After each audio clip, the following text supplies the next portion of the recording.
अस्सलामु अलैकुम।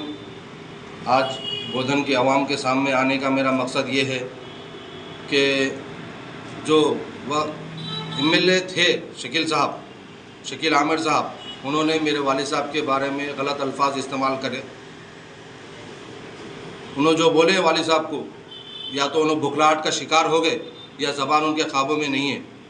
अपने सीनियर की इज़्ज़त करना नहीं सीखते तो आवाम की क्या इज़्ज़त करेंगे वो। और मैं ये चाहता हूँ कि शकील साहब मेरी ये जो कहे हैं ये अपने अल्फाज वापस ले और मेरे वालिद साहब से माफ़ी मांगे। मैं आपसे गुजारिश नहीं कर रहा हूँ, मैं आपको हुक्म दे रहा हूँ कि वालिद साहब से माफ़ी मांगे और अपनी ज़बान वापस ले। और मैं ये चाहता हूँ कि आप वालिद साहब के बारे में जो बोले, आप ये बताओ बोधन के अवाम के लिए आप क्या किए। जबकि 10 साल बोधन में वालिद साहब की गवर्नमेंट नहीं थी, कांग्रेस पार्टी की गवर्नमेंट नहीं थी, फिर भी वालिद साहब 10 साल बाद बोधन के अवाम के लिए, कांग्रेस पार्टी के लिए काम करते रहे।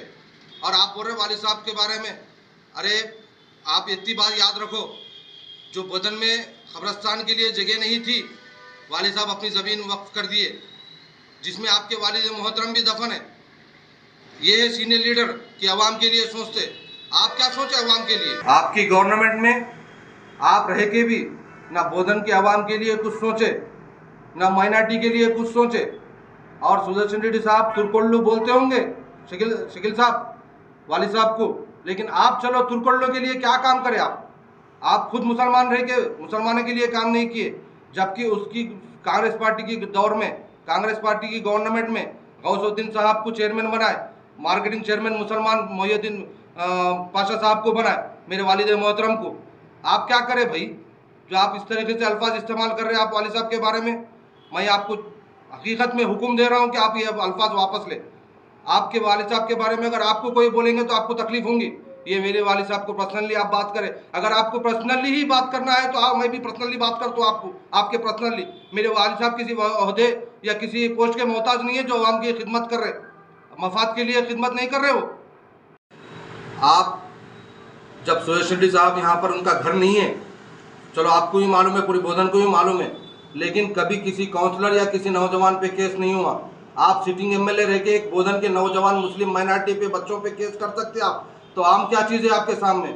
और आप बोल रहे बोधन के एमएलए बनते, आप बोधन के एमएलए बनने के काबिल भी नहीं है।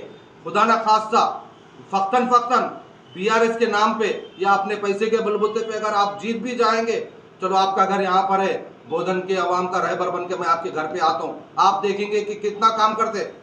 जब मैं आपके आके सामने बोलता हूँ कि ये वीडियो बता के कि चलो आप कितना काम करें बोधन के अवाम के लिए।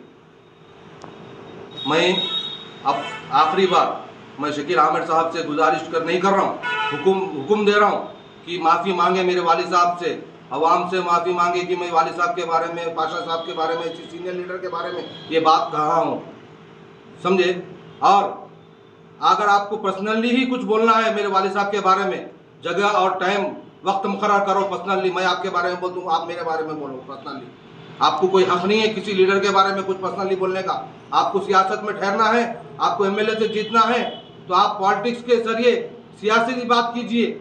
आप अपनी गवर्नमेंट से क्या इधर आए उसके बारे में बात कीजिए, कांग्रेस गवर्नमेंट क्या करी उसके बारे में बात कर दिलों को जीतिए। ये किसी की बुराई करके इलेक्शन जीता नहीं जाता, समझे ना। हम ना वालिद साहब, कभी हमारी गवर्नमेंट थी या नहीं थी तो आपके ऊपर काउंटर नहीं दिए हम कभी आपके खिलाफ नहीं बोले, कभी किसी के बारे में, किसी के सामने आपके खिलाफ नहीं बोले, तो आपको क्या हक है हमारे वालिद साहब के बारे में बोलने का।